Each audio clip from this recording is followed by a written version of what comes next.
அண்ணாமலை வந்து ஒரு பெரும் தலைவராக உருவாயிட்டாரு. இனிமேல் அண்ணாமலையினுடைய கையில தான் தமிழ்நாட்டினுடைய எதிர்காலமே இருக்கு. அண்ணாமலை 40 தொகுதிகளிலும் வெற்றி அடைந்துருவாரு அப்படின்னு சொல்லி வட இந்தியாவில் இந்த ஆங்கில ஊடகங்களும் இந்தி ஊடகங்களும் பிரச்சாரம் செய்து கொண்டிருக்குது. தமிழ்நாட்டில் பிஜேபி எதுக்கு போராடிட்டு இருக்குன்னு அண்ணாமலை கிட்ட கேட்டா, இந்த முறை நாங்கள் 3வது இடத்துக்கு வந்து சேர்ந்து விடுவோம், 2வது இடத்துக்கு வந்து சேர்ந்து விடுவோம் தான் சொல்லிட்டு இருக்காரு. எங்கேயாவது நாங்கள் ஜெயிச்சிருவோம் அப்படின்னு வந்து அண்ணாமலை சொன்னாரா? உலகத்தில் ஒரு ரெய்டு வந்து இவ்வளவு அக்யூரேட்டாக நடந்துருக்குன்னா இதுதான். நேராக கோச் நம்பர் ரிசர்வேஷன் சார்ட்டை பார்த்த மாதிரி நேராக போயிருக்காங்க, அப்படியே கொத்தா எடுத்து வந்துருக்காங்க.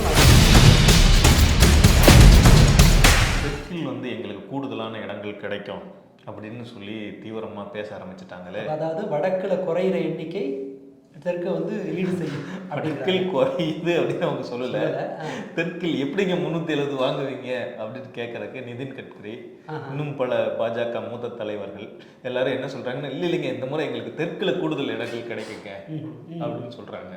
அதனால தான் தெற்கில். ஆனால் எனக்கு தெரிஞ்ச என்ன தோணுதுன்னு சொன்னால், வடக்கில் நீங்கள் எனக்கு ஓட்டு போடல, குறைச்சலாக ஓட்டு போட்டாலும் நாங்கள் சவுத்தில் வச்சு மேனேஜ் பண்ணி திரும்ப ஒன்று ஆட்சிக்கு வந்துடுவோம், கொடுத்துக்கிட்டு நேராக உன் வீட்டுக்குள்ளே தான் வருவேன் அப்படின்னு அந்த அந்த வடிவேலு காமெடி மாதிரி தெற்கு நார்த்தில் வந்து ஒரு ப்ராபகண்டா உருவாக்குறதுக்கு முயற்சி பண்ணுறாங்கன்னு தான் எனக்கு தோணுது. தெற்கில் அவர்களுக்கு பெரிய நம்பிக்கை இருக்குன்னு நான் நம்பலை.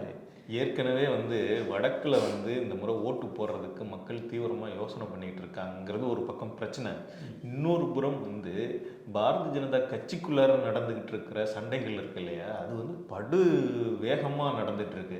பல இடங்கள்ல வந்து வேட்பாளர்கள் இப்போ இந்த ஒரு கணக்கு ஒன்று சொல்றாங்க, இது வரைக்கும் அறிவித்த வேட்பாளர்களில் 116 பேர் வேற கட்சியிலிருந்து வந்தவங்களாம். ஒன்று, அதாவது அறிவித்த வேட்பாளர்கள் 4ல் 1 வந்து மாற்று கட்சி, இன்னொரு கட்சி இருந்து இந்த கட்சிக்கு இப்பதான் புதுசா வந்திருக்கிறவங்க. சரி, உடனே கிளம்பி போனோடனே பாஜக பல இடங்கள்ல சீட்டு கொடுத்துருக்கு. கர்நாடகாவில் ஆகட்டும், அல்லது குஜராத்தில் ஆகட்டும், அல்லது வந்து உத்தரப்பிரதேசத்தில் ஆகட்டும், மத்திய பிரதேசத்தில் ஆகட்டும், அப்படி வந்து போன உடனே இந்த கட்சி விட்டு கிளம்பி போனோடனே அவங்களுக்கு சீட்டு கொடுத்துருக்காங்க உடனே. இதனால ஏற்கனவே இருக்கிறவங்க நீ எப்படி சீட்டு கொடுக்குற அப்படின்னு ஒரு சண்டை. குஜராத்தில் வந்து ராஜ்புத்களுக்கு எதிராக வந்து ஒரு கருத்து சொல்லி அது ஒரு பெரிய பிரச்சனையாக போயிட்டு இருக்குது, முடிவில்லாத பிரச்சனையாக போயிட்டு இருக்கு. மன்னிப்பு கேட்கறது மட்டும் இல்லை, அந்த வேட்பாளரை மாற்றணும். அந்த வேட்பாளர் 4 முறை வந்து மன்னிப்பு கேட்டுட்டாரு. ஆனாலும் வந்து அந்த மக்கள் தீரல, அவரை மாற்றணும்னு சொல்றாங்க. இவங்க மாற்ற மாட்டேங்கிறாங்க. ஏன் மாத்திரத்துல என்ன தயக்கம் பாஜக? இதுதான் என்னால புரிஞ்சுக்க. ஏன்னா அவருக்கு சீட்டு கொடுக்குறது தானே இங்க கூட்டிட்டு வந்திருக்காங்க, அவர் கூட்டிட்டு போயிடுவாரு இல்லையா, இது ஒரு பிரச்சனைன்னு சொன்னா. ஒருவேளை மாத்திடுவாங்க, நம்மளை துரத்தி விட்டுருவாங்கன்ற நம்பிக்கையில. உண்மைதான், அது ஒரு பிரச்சனை. மத்திய பிரதேசத்தில் இன்னொரு பிரச்சனை வந்து லோக் ஜனசக்தின்னு சொல்லி பாஸ்வானோட அவரோட கட்சி, அவர் மகன் வந்து இப்போ பாரதிய ஜனதா கூட கூட்டணி வச்சுக்கிறதுக்கு போய் அதனால அந்த கட்சியிலிருந்து 22 பேர் வந்து விலகி போயிட்டாங்களாம்மா, முக்கியமான தலைவர்கள் எல்லாம். அதானே பார்த்தேன், 22 பேர் விலகினது பெரிய செய்தினா கட்சியோட சைஸ் என்னன்னு நான் பயந்துட்டேன். பரவாயில்ல, முக்கிய தலைகள் 22 பேர், சிராக் பாஸ்வான் இல்லையா? ஆமாம், இப்படி ஒரு பிரச்சனை. அதே மாதிரி வந்து பல இடங்கள்ல அவங்களுடைய இப்போ இதில் வந்து ஒடிசாவில் நடந்துகிட்டு இருக்கிற பிரச்சனையும் அதே மாதிரியான பிரச்சனை தான் பாஜகவுக்கு. இன்னொரு புறம் ஒடிசாவில் என்னன்னா, பாஜகவிலிருந்து பல பேர் கிளம்பி காங்கிரஸ் கட்சியை நோக்கியும் பிஜு ஜனதா தளத்தை நோக்கியும் போயிட்டு இருக்காங்களாமா. இந்த முறை பிஜு ஜனதா தளத்தோட ஒரு கூட்டணி உருவாக்கலாம் அப்படின்னு நினைச்சிட்டு இருந்தது, நடக்காம போயிட்டு. அதே மாதிரி பஞ்சாப்லேயும் அந்த மாதிரி இப்படி வந்து வட இந்தியா முழுக்க தேர்தல் தொடங்கி இந்த பிரச்சாரத்தை தொடங்கின உடனே என்னன்னா பயங்கர ஒரு அவநம்பிக்கையான சூழல் பாஜகவுக்கு தொடர்ச்சியா நிறுத்தாம வந்துட்டு. ஆமா, தேர்தல் அறிவித்த பொழுது வந்து அவங்களுக்கு இருந்த நம்பிக்கை இருக்குது இல்ல, நாடாளுமன்றத்துல நாங்க 370 இடங்களை வெற்றி பெற்று விடுவோம் அப்படிங்கிற இதெல்லாம் அப்படி பில்டப் பயங்கரமான இதெல்லாம் இருக்குது இல்ல, அதெல்லாம் தேர்தல் தேதி அறிவித்த பிறகு அவங்க நிறுவனங்கள்லாம் அவங்க கையில தான் வச்சிருக்காங்க, இடியை வச்சிருக்காங்க, ஐடியா வச்சிருக்காங்க, எல்லாம் வச்சு பயங்கரமா பிலிம்லாம் காட்டிட்டு இருந்தா கூட தேர்தல் களத்தில் பாஜக ஒரு படு மோசமான நிலைமையை சந்தித்து கொண்டிருக்குது. இந்த நேரத்தில் என்ன பண்றாங்கன்னா, நாங்க தெற்குல வந்து இங்க இது அதாவது வந்து நாங்க ஆக்டிவா இருக்கோங்கிறத காட்டிக்கிறதுக்கு அதை மெனக்கட்டுறாங்க. ஆனா தெற்குல வர்றாங்களே, திருவாரூர்ல, தஞ்சாவூர்ல, இங்க எல்லாம் ஜேபி நட்டாவையும் ராஜ்நாத் சிங்கையும் விட்டு ரோட் ஷோ விட்டா, குமரிமுத்து, போண்டாமணி அவங்கள மாதிரி ஆட்களை கூட்டிட்டு போனா கூட தஞ்சாவூர் அந்த ஏரியாலலாம் ஆள் வரும். யாரும் சேட்டு கடை இப்போ முதல் தடவை வைக்க மாதிரி இருக்கிறாரு இவங்க 2 பேரும். இவங்கள கூட்டியா வந்து ரோட் ஷோ நடத்தினா கரெக்டாக இவங்க பேசும்போது எதிர்த்து போயிடுறாங்க ஆட்கள். என்ன அவங்க என்ன பேச போறாங்க யாரு என்னன்னு தெரியாது, யாருன்னு தெரியல. நீங்க வந்து உங்களுக்கு ஒன்று தெரியுமா, சென்னைக்கு ஸ்மிருதி இரானி வந்துட்டு போயிருக்காங்க, அப்படி பிரச்சாரம் பண்ணிட்டு இருக்காங்க, இப்போ இங்கே தான் இருக்காங்க, தெரியுமா? தெரியாது. குஷ்பு வேற லெட்டர் எழுதி கொடுத்து போயிட்டாங்க, as I am suffering from fever, என்னால் பார்ட்டிசிபேட் பண்ண முடியாது அப்படின்னு அவங்க லெட்டர் எழுதி கொடுத்துட்டு போயிருக்கிறாங்க. இது ஆமாம், ஒரு ஒரு ஒரு காலத்தில் இந்த மாதிரியான நெகட்டிவ் செய்திகள் எதிர்க்கட்சிகளுக்கு வர்ற மாதிரி பார்த்துக்கிறதுல பாஜக ரொம்ப வலுவாக இருந்துச்சு. எனக்கு ஒரு காலத்துல எல்லாம் இல்லை, இன்னை வரைக்கும் ஒரு வாரத்துக்கு முன்னாடி 2 வாரத்துக்கு முன்னாடியே இன்றைய வரைக்கும் கூட தமிழ்நாட்டு செய்தித்தாள்களில் கூட வந்து பிஜேபிக்கு எதிரான நெகட்டிவ் செய்திகள்லாம் எதுவும் வராமல் தான் பார்த்துட்டு இருக்காங்க. நீங்கள் இந்த நேஷனல் மீடியா பொழுது போலனா ஒரு நாள் உட்காந்து பாருங்களேன். நேற்றுக்கு ஒரு தலைப்பு செய்தி, பிரேக்கிங் நியூஸ், அரை மணி நேரத்துக்கு மேலே போன பிரேக்கிங் நியூஸ் என்ன தெரியுமா? சாட்டை துரைமுருகனுக்கு ஜாமீன் கிடைச்சிருச்சுங்கிறத ஒரு இந்திய தேசிய ஊடகம் மிரர்னவ் வந்து அரை மணி நேரம் பிரேக்கிங் போட்டுக்கிட்டே இருக்கான். சாட்டைக்கு ரிலீஃப் யார் என்னன்னே தெரியாது. அந்த லெவலுக்கு எதிர்மறையான செய்தியை கொண்டு வர்றதுல ஒரு வேற இதுக்கு முன்னாடி இன்னொரு செய்தி ஒன்று, அதை ஒரு பெரிய பிரேக்கிங் மாதிரி போட்டாங்க. Big setback to Congress. பாஜகவுக்கு ஒரு பெரிய சப்போர்ட் யாரான்னு பார்த்தா விஜேந்தர் சிங் கட்சிக்கு வந்திருக்காரு. காங்கிரஸ்ல இருந்த விஜேந்தர் சிங்கிற ஒரு பாக்ஸிங் சாம்பியன். அவர் எத்தனை பேருக்கு பாக்ஸிங்கில் தெரிஞ்சவங்களுக்கு தெரியும், அவர் ஒரு பெரிய பிரபலமானன்ற எடுத்துக்க முடியாது. அப்படி ஒரு நபர் பாஜகவுக்கு வர்றதை ஏதோ பெரிய ஸ்ட்ராட்டஜியில் பெரிய முன்னேறிட்ட மாதிரியும் இந்த செய்தி ஊடகங்கள் இல்லைன்னு வச்சுக்கோங்களேன், இந்த நிலைமை 9 வருஷம் முன்னாடி வந்திருக்கும். நேற்று வந்து காங்கிரஸ் கட்சிக்கு பிஜேபியில் முன்னாடி ஒன்றிய அமைச்சராக இருந்த ஒருத்தர் வந்து காங்கிரஸ் கட்சியை நோக்கி வந்திருக்காரு. பீரேந்தர் சிங்கும் அவருடைய மனைவியும் மகன்களும் எல்லாரும் சேர்ந்து பாரதிய ஜனதா விட்டு வந்து அது. ஆனால் பிரேக்கிங்கில் இது கூட ஸ்க்ராலிங்கில் கூட வந்த மாதிரி எனக்கு தெரியல. இதுதான் நிலைமை. இதில் வந்து தமிழ்நாட்டில் வந்து வெற்றி பெற்றுவோம். இதை தான் வந்து ஒரு பேராசிரியர் நம்ம ராஜன் குரை சார் வந்து டெல்லியில் இருக்கும்போது, டெல்லியில் இந்தி ஊடகங்களையும் இதையும் பார்க்கறதுக்கே காண சகிக்கல, ஏதோ பிஜேபி தான் இந்த நாட்டில் வந்து ஆட்சி செஞ்சுட்டு இருக்கு, இனிமேல் அவங்க தான் வேற கதியே இல்லை அப்படிங்கிற மாதிரி இது பண்ணிட்டு இருக்காங்க. ஆனால் நாட்டுடைய நிலைமை இது வந்து இது எந்த அளவுக்கு பொய் அப்படிங்கிறது எப்படி தெரியுதுன்னா, தமிழ்நாடு பற்றி அவங்க சொல்லக்கூடிய செய்திகள் பற்றி பார்க்கும்போது முழுக்க பொய் அப்படின்னு தெரியுது. ஏன்னா தமிழ்நாட்டில் வந்து 2 நாளாக அண்ணாமலை வந்து ஒரு பெரும் தலைவராக உருவாயிட்டாரு.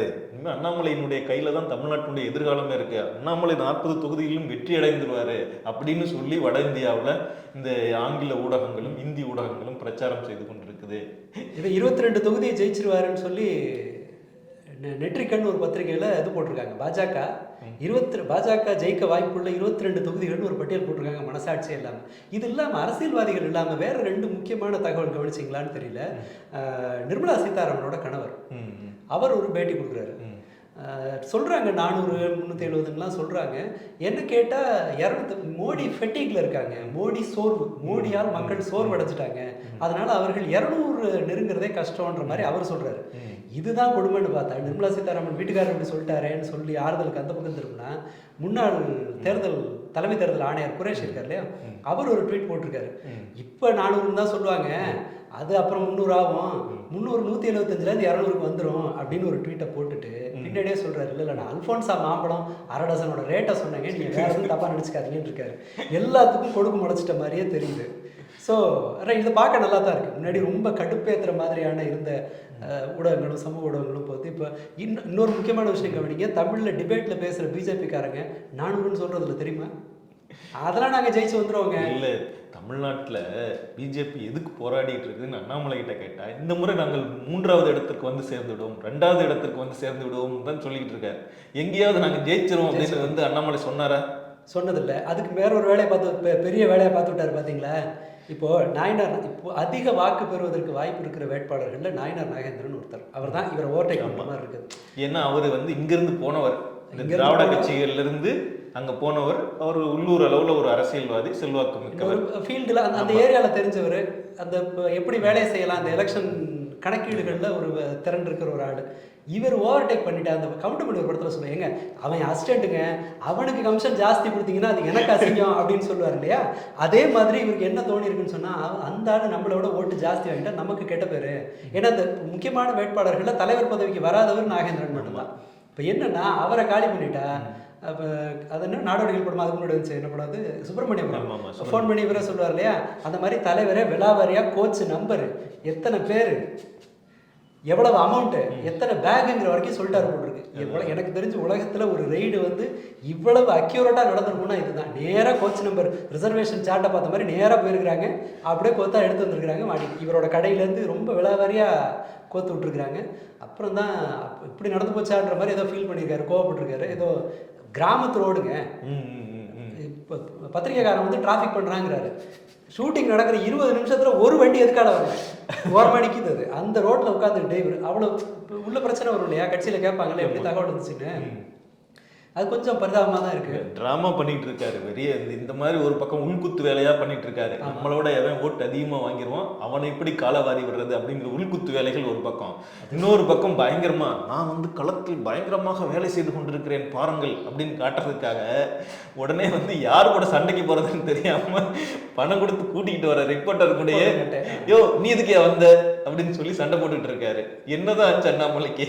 எப்போ பார்த்தீங்கன்னாலும் எவ்வளவு இழிவா பேசினாலும் ஆட்களை வர வைக்கிறதுல வர வாய்ப்பு இருக்கிற ஆட்களை வர வைக்கிறதுல இவருக்கு ஒரு பெரிய ஸ்கில்.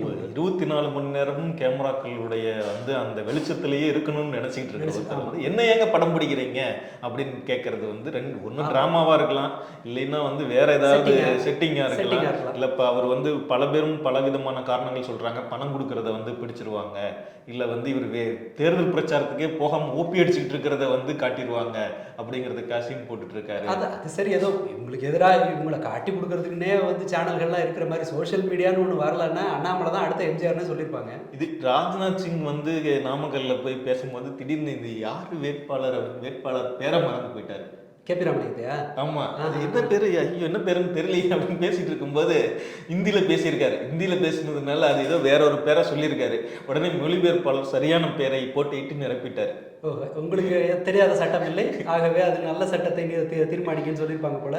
அதுல கேபி ராமலிங்கம் இதுக்கு முன்னாடி ஒன்று சொன்னார் பாத்தீங்களா, எனக்கு போட்டி உடம்பு சரியில்லைங்க, போட்டியிடலாம் விருப்பம் இல்லை, இவங்க தான் பிடிச்சி கம்பல் பண்ணி என்ன இது பண்ண வைக்கிறாங்க, என்னை போட்டி போட வைக்கிறாங்கன்னாரு. கேபி ராமலிங்கம் மட்டும் இல்ல, அண்ணாமலை தேர்தலுக்கு முன்னாடி அறிவித்தவர் நான் தேர்தலில் போட்டி போட போவதில்லை அப்படின்னு சொல்லினவர் வந்துட்டு அவரே போட்டி போட வச்சுட்டாங்க.